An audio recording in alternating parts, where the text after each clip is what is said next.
Bahagyang ang natahimik si Shu matapos niyang maalala ang kanyang kapatid.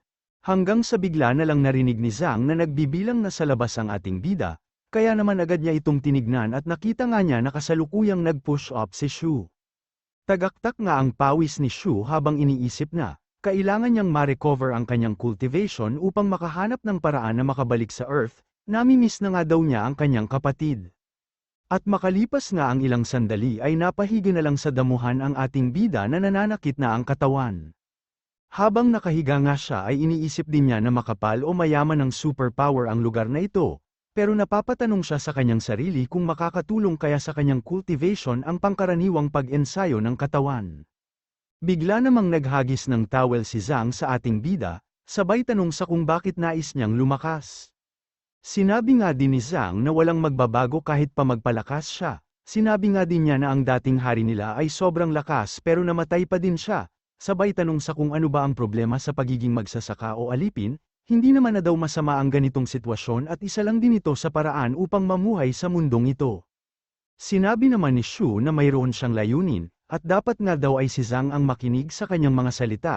Hindi nga daw alam ni Shu kung siya ba talaga ang kinukumbinsi ni Zhang sa mga salita niya, o ang kanyang sarili. At agad ngang tumalikod si Zhang sabay sinabi na mag-practice na lang ang ating bida, basta siguraduhin nga lang daw niya na makakatulong pa din siya sa bukid. Sinabi nga din niya na ang kalakaran sa mundong ito ay winner take all, at malabo nga daw na magwagi ang mga pangkaraniwang tao lamang, pero sinabi lang naman ni Shu na isa lang siyang hampas lupa na mayroong nakakaawa na pamumuhay, kaya wag na daw niyang subukan pang turuan ang ating bida. Kaya naman agad siyang pinagsaraduhan ng pintuan ni Zhang with negative points, muli pang ang sumigaw si Zhang at sinabi na walang utang na loob ang ating bida, kaya wag na daw aasa si Shu na muli pa siyang makakarinig ng magandang salita mula kay Zhang, pero nagpapasalamat lang naman si Shu at wala nang istorbo. Agad nga din niyang dinamput ang tangkay o isang sanga, at iniisip na ito na ang oras upang muli siyang mag-ensayo ng espada. Sa bawat was-iwas nga niya ng sanga, ay naaalala ni Shu ang mga tinuro sa kanya ni Master, at iniisip nga niya na una ay kailangan muna niyang makontrol ang bawat parte ng kanyang katawan. Inaalala nga din niya ang mga sinabi at tinuro sa kanya ni Aohai, at sinusubukan na pagsamahin ang turo ng dalawa sa kanyang pag-ensayo. Paulit-ulit nga niyang ginagawa ito, hanggang sa muli ay unti-unti na niyang nararamdaman ang pagbabago, hindi nga niya ito tinigilan hanggang sa bigla siyang nakapagdulot ng pinsala sa lupa. Masyado nga ang tuwa ng ating bida habang iniisip na ito ang Sword Intent, hindi nga daw niya magamit ang Star Power at Energy Ocean kasama ng Snow Mountain, pero ang Sword Intent ay nasa kanyang katawan pa din naman. Muli nga siyang nagpatuloy sa walang katapusan na pag-ensayo ng mga basics na pamamaraan, habang iniisip na ang lahat ng pagbabago ay magsisimula sa puso. Hanggang sa magawa na niyang pagsamahin, o tila parte na ng katawan niya ang espada. Ngunit napapatanong nga din siya sa kung bakit patuloy na pumapasok ang superpower sa kanyang katawan. Hindi nga daw niya mapasunod ang superpower na ito, pero tila inaayos o pinagtitibay naman ito ang bawat buto sa kanyang katawan. Kaya muli ay iniisip niya kung ang mundong ito ba ay tinutulungan siya na ma-refine ang kanyang katawan, napapatanong nga din siya sa kung ito ba ang ibig nilang sabihin na pag-connecte sa heaven and earth. Hanggang sa ilang sandali pa ay iniisip ni Shu na kailangan pa niya ng panahon upang makabalik siya sa F-rank, pero sa mundong ito nga daw ay pahirapan ang pagkakaroon ng technique o resource, kaya naman iniisip niya na makakatulong sa kanya ang mga dati na niyang karanasan sa pag-cultivate. Inabot nga ng umaga sa pag-ensayo si Shu, pero nakuha lang niyang mag-inat at hindi nga daw siya nakakaramdam ng antok, napapatanong nga din siya sa kung ganito ba talaga ang pakiramdam pag na-refine ang katawan. Sakto naman na lumabas ang inaantok pang si Zhang, at laglag pa nga nito habang tinatanong ang ating bida kung magdamag ba siyang nag-ensayo ng espada, pero natawa lang naman si Shu at sinabi na lang na nakatulog din siya agad kagabi. At inaasahan na nga daw ito ni Zhang kaya wag nang masyadong mangarap si Shu, isa ka lang pangkaraniwang tao wika pa nga nito, pero bigla din namang naging seryoso ang kanyang muka at nanatili siyang tahimik. Kaya iniisip ni Shu kung bakit tila nagagalit ito sa kanya dahil sa sinabi niyang nakatulugan niya ang pag-ensayo. Hanggang sa mabilis namang dumating ang lalaking ito at hinahanap ang ating bida. Agad namang nagtungo si Shu sa kanila at tinanong kung pinadala ba sila ni Miss Yu. Ikaw pala yon, gwapo ka nga pala talaga, wika lang naman ang lalaki. Ilang sandali pa ay hinawakan niya ang box at sinabi na regalo ito ng kanyang master sa ating bida, sabay tanong kung nais ba itong tanggapin ni Shu. Iniisip naman ni Shu na kailangan niyang magpatigas, magmatigas o pakipot. At biglang ang sinabi ng lalaki na hindi bali na, alam nga daw nilang may prinsipyo na pinapaniwalaan ng ating bida, tanda lang naman daw sana ito ng pagtanggap nila sa ating bida sa kanilang lugar, pero kung ayaw nga niyang tanggapin ay aalis na lang sila. Pero bigla silang pinahinto ni Shu, at tinanong kung may pagkain ba sa kanilang mga regalo, dahilan upang magtaka naman si Zhang. Napapatanong naman sa kanyang sarili ang lalaking ito kung tatanggapin na daw ba ng ating bida ang regalo, akala nga daw niya ay may prinsipyo si Shu.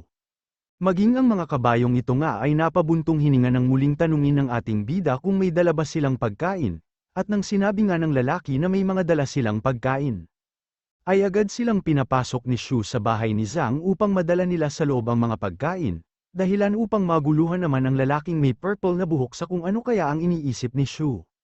Iba't ibang tinapay nga ang binigay nila sa ating bida, na labis ang tuwa dahil ngayon lang ulit siya nakakain ng matinong pagkain. Hanggang sa napansin naman niya na naglalaway na itong si Zhang at agad nga niya itong inalok na kumain, pero sinabi lang naman ni Zhang na para sa ating bida ang mga tinapay na ito. Nais nga daw maging cultivator ni Shu kaya dapat ay siya ang kakain ng mga ito. Pero mas mainam nga daw sana kung titipidin niya ang pagkain sa mga tinapay, sinabi nga ni Zhang na iba ang inaasahan ni Miss Yu sa pinakita niyang ugali ngayon, kaya sigurado daw siya na hindi na muling suswertihin ang ating bida. Sinabi nga din ni Zhang na hindi siya puprotektahan ni Miss Yu kung madali siyang bumigay o masyadong malambot ang pag-aari, prinsipyo niya. Kaya asahan na daw ni Shu na wala nang kasunod ang mga regalo na ito. Sinabi nga din ni Zhang na malaking katangahan ang ginawa ng ating bida, sinayang nga daw niya ang proteksyon ng Yu family dahil lamang sa kakarampot na pagkain. Dito ay sinabi din ni Zhang na walang kasiguruhan ang kaligtasan ng mga gwapong lalaki, maliban nga daw sa Yu family ay mayroon pang 2 slave lords at isang noble lord na namamahala sa Tiangeng Town. Masyado nga din daw malupit ang mga ito, at kung nanaisin nilang makuha ang ating bida ay siguradong anumang minuto ay magtutungo sila dito, hindi nga din daw sila katulad ni Miss Yu na iniisip ang prinsipyo ng ibang tao.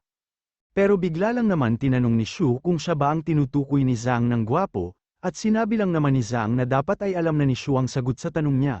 Obvious naman na gwapo kawika pa nga nito, pero iniisip lang naman ni Shu kung bakit siya namumula. Hanggang sa maalala nga niya na ang lahat ng tao dito ay sinasabi na gwapo siya.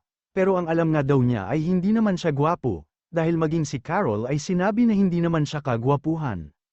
Napapatanong na nga lang din siya sa kung ano ang mali sa mga tao sa mundong ito, hanggang sa mapatingin siya kay Zhang at naisip na mas maputi pala siya sa mga nakatira dito, at malamang nga daw na yun ang dahilan.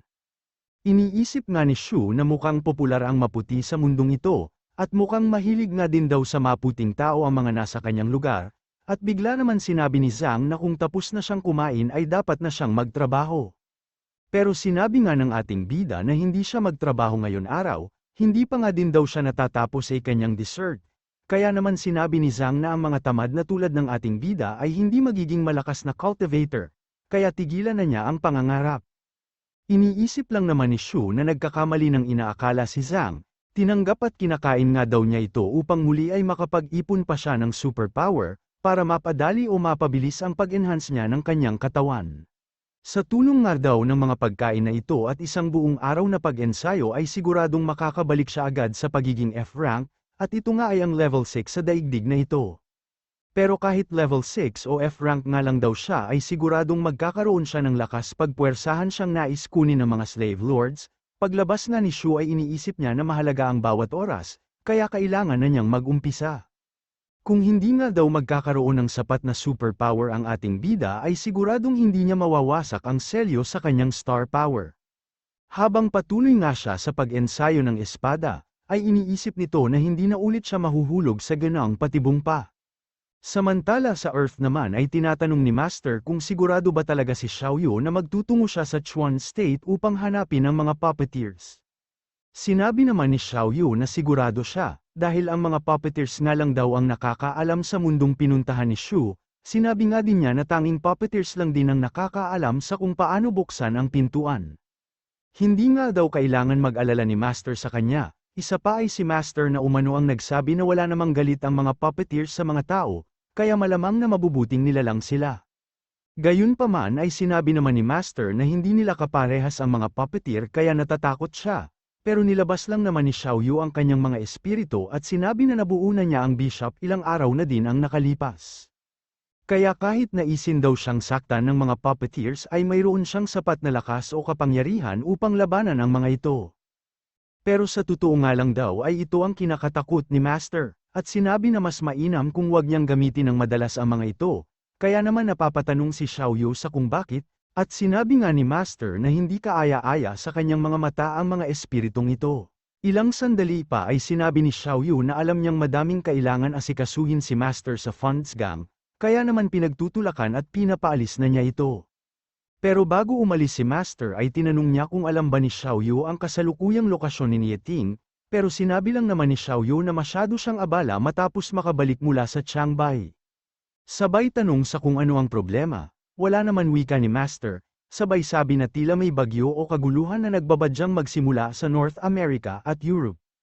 Samantala sa kabundukang ito naman ay makikita ang isang miyembro ng CDF na tumatakbo. Ito nga ay walang iba kundi si Francesco na sinasabing malayo na siya sa mga dragnet and snares kaya malamang sa hindi na siya mahahanap dito. Agad na siyang huminto at sinabing sa wakas ay makakapag-set up na siya ng formation, upang absorbahin ang cultivation at katawan ng bishop. Sinabi nga din niyang sa oras na maabot niya ang divinity stage, ay hindi na siya matatakot sa paghihiganti ni Nieting, pero bigla namang may sumaksak sa kanya mula sa likuran. At ito nga ay walang iba kundi si Nieting na ginamit ang kapangyarihan ng space, upang mahanap at makapunta siya kaagad sa likod ni Francesco, na hindi makapaniwala sa kanyang nakita. Samantala sa base naman ng dragnet and snares ay abala si Zujin sa pagbabasa, nang biglang humiwa sa space si Nieting upang magsilbi niyang daanan. Dito ay tinanong ni Zujin kung kamusta ang bago niyang abilidad. Sinabi nga ni Nieting na naging mas madali ang lahat para sa kanya dahil sa abilidad na ito. Sinabi naman ni Zujin na mukhang nagkatotoo na ang mga kwento sa comics, kung saan ay nakakapag-travel ang tao sa space and time pag may sapat o malakas siyang kapangyarihan. Tama wika naman ni Nieting na kakagaling lang daw sa Europe upang patayin si Francesco, kaya naman nabuga ni Zujin ang kanyang tsaa. Masyado ka naman yatang mabilis tanong ni Zujin, at sinabi nga ni Nieting na binigay ng Nordic Immortals ang lokasyon ni Francesco, kaya ang ginawa lang niya ay palm unit sa space. Sa likuran niya ako lumabas wika pa nga nito, dahilan upang matawa si Zujin at sinabi na malamang sa nag-e-enjoy maging assassin si Nieting, dahil sa abilidad niyang ito. Sinabi lang naman ni Nieting na utusan niya ang lahat ng nasa intelligence network nila upang hanapin ang Saint, kaya tinanong ni Zujin kung nais na ba talaga niyang patayin ang Saint, sinabi nga din ni Zujin na malamang sa magalit na ang mga tao kay Nieting. Pero sinabi lang naman ni Nieting na dahil sa kasakiman nila ay inumpisahan nila ang digmaan, at dahil din dito ay kasalukuyan na nawawala ang 9th Dragnet o ating bida. Sinabi nga din nito na matuwa na lang sila dahil hindi niya inuubos o hindi niya uubusin ang buo nilang organisasyon, at ang pagpatay nga daw sa 2 A-rank ay pagpapakita na niya ng awa sa mga kalaban. Dahilan upang maisip naman ni Zujin na sinisisi pa din ni Nieting ang sarili niya sa pagkawala ng ating bida, at sinabi nga niya na alam niya kung nasaan ang Saint, sabay sinabi na ipapadala na lang niya ang lokasyon nito sa cellphone ni Nieting. Habang ang squirrel naman ay iniisip na maging sila Zujin ay hindi alam kung paano hahanapin ang ating bida. Matapos namang matanggap ni Nieting ang lokasyon ng Saint, ay agad siyang humiwa o gumawa ng space at sinabi na babalik din siya kaagad. Makalipas nga lang ang ilang sandali sa North America, ay makikita na nag-meditate ang Saint sa itaas ng isang building. Habang nag-meditate nga siya ay bigla siyang nagulat at mabilis na umiwas, kaya naman iniisip ni Nieting na maiiwasan pa din pala ng ibang cultivator ang atake niya kung mabilis ang mga ito, kaya naman kailangan pa daw niyang ma-improve ang una niyang pag-atake.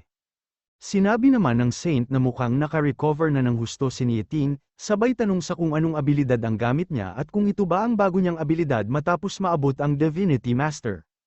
Pero hindi na nga daw kailangan pang sagutin ni Nieting ang tanong ng taong mamamatay naman na, at agad nga niyang winasak ang pag-atake ng Saint. Pero natawa lang ang Saint at tinanong kung ito lang ba ang abilidad o cap-abilidad na meron ang isang Divinity Master. Hayaan mong labanan kita wika pa nga ng Saint, pero muli naman na naglunsad ng malakas na atake si Nieting, dahilan upang bumagsak ang Saint.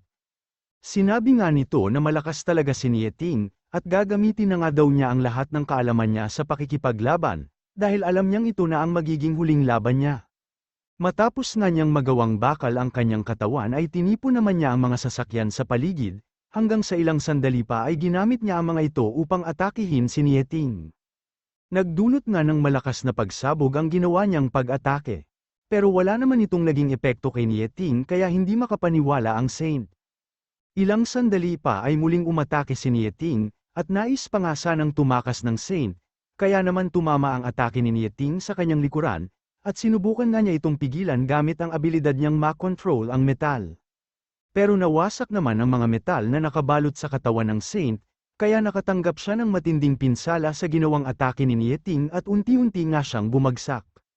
Matapos nga siyang bumagsak ay pinilit pa din itong bumangon, pero matapos niyang mapansin ang mga marka at patuloy na pag-alis o labas ng superpower sa kanyang katawan, ay tinanong niya si Nieting kung ang itim na espada bang ito ay may kakayahan na sirain ang root ng cultivator, at kung ito din daw ba ang ginamit ni Nieting upang pababain ang kanyang rank. Pero nanatili lang naman na tahimik si Nieting, kaya sinabi ng Saint na ayos lang kahit hindi siya sumagot. Sinabi nga din ito na isang karangalan sa kanya ang mamatay sa kamay ni Nieting, na pinakamalakas na cultivator sa Earth. Kaya naman pinagbigyan siya ni Nieting at pinugutan nga niya ang Saint. Matapos nito ay sinabi ni Nieting na ito na ang katapusan ng digmaan sa Changbai, pero kailan daw kaya babalik ang ating bida? Samantala sa Luniverse naman ay patuloy pa din sa pag-ensayo ang ating bida, hanggang sa ilang sandali pa ay nawasak ang tangkay na hawak niya matapos siyang mag-breakthrough sa F-rank o level 6. Masyado nga ang tuwa nito dahil matapos lamang ang isang magdamag at maghapon ay naging F-rank o level 6 na siya ulit. Iniisip na niya na magandang lugar ang Luniverse dahil sa makapal na superpower nito, hindi na nga daw siya magtataka kung bakit ang mga puppeteer ay tinatawag na banished place ang Earth. Matapos nga nito ay sinubukan naman niya ang kanyang water element, at hindi nga din siya makapaniwala na kaya na niya itong makontrol. Iniisip nga niya na unti-unti nang bumabalik ang abilidad niya, hindi tulad ng maselyohan ang star power niya na wala man lang siyang magamit sa mga ito.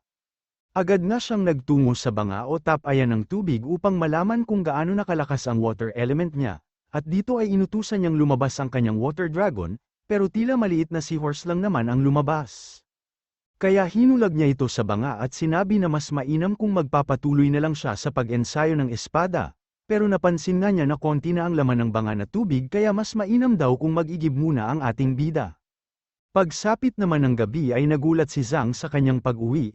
Tinatanong nga niya kung ano ang ginagawa ni Shu, na sinabi namang nagpapainit ng tubig para pang palaigo at para na din may mainom silang malinis na tubig.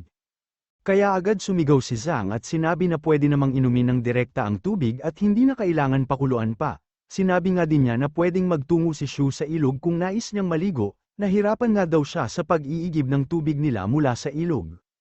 Pero sinabi lang naman ni Shu na mahalagang mapakuluan ang ginagamit nilang tubig.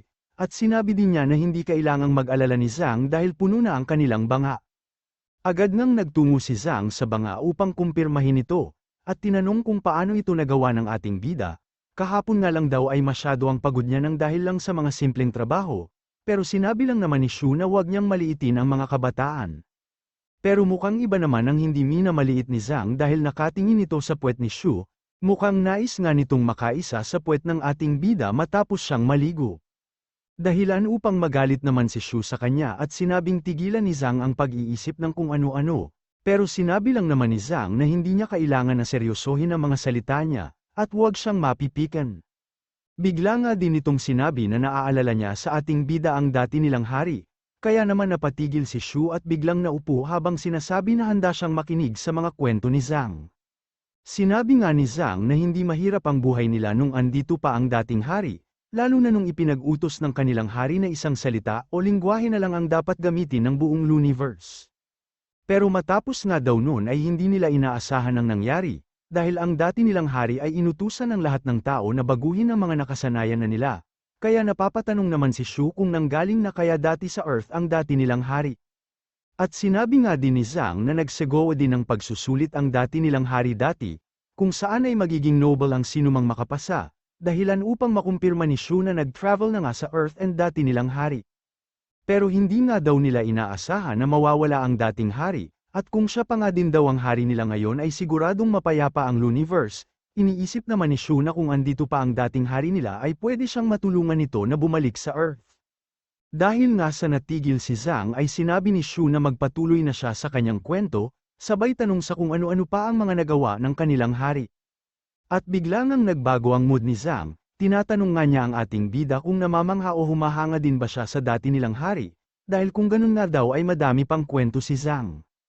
Pero iniisip lang naman ni Shu na nais niya lang malaman ang mga bagay-bagay sa daigdig na ito, at hindi siya tulad ni Zhang na lubos ang paghanga sa dati nilang hari. Muli ngang nagpatuloy sa pagkwento si Zhang, at ang pinakapaborito nga daw niyang kwento ay nung nagtungo ang hari nila sa bahay aliwan upang bisitahin si Yu Fuyao, ang celestial god ng silangan. Naglalakad nga lang daw ang hari nila noon, pero hinagis ng isang babae ang stick ng kanilang bintana upang mapansin lang siya. Nakiusap nga din daw ang babae na pulutin ng kanilang dating hari ang stick at dala nito sa kanya. Sinabi nga din daw ng babae na matapos idol sa kanya ng dating hari nila ang stick ay gagawin niya ang lahat ng nais nito, kahit pa daw dalan siya sa langit ng paulit-ulit. At dahil nga daw sinabi ng babae na gagawin niya ang lahat ng nais nito, ay agad-agad namang binalik ng dati nilang hari ang stick, matapos nito ay pinasulat niya ng paulit-ulit sa babae ang mga katagang hindi na muli siya maghahagis ng stick. Ang lupit naman niya wika naman ng ating bida, sabay sabi na mukhang may pagkakapareho ang ugali ng dati nilang hari sa ating bida. Muli nga ay nagpatuloy sa pagkwento si Zhang at sinabi na maalamat ang buhay ng dati nilang hari, hindi nga daw mauubusan ng kwento patungkol sa kanya, at sa loob ng 3,000 taon ay hindi siya tumigil sa pagpatay. Hanggang sa isang araw ay gumawa siya ng pangako na hindi na niya uulitin pa ang pagpatay, at ito na din daw ang naging pagtatapos ng digmaan sa kanilang daigdig. Naging determinado at totoo naman daw ang kanilang hari sa binitawan nitong pangako, kaya lalo siyang minahal ng mga tao, habang ang ating bida ay natulala lang sa kanyang mga narinig.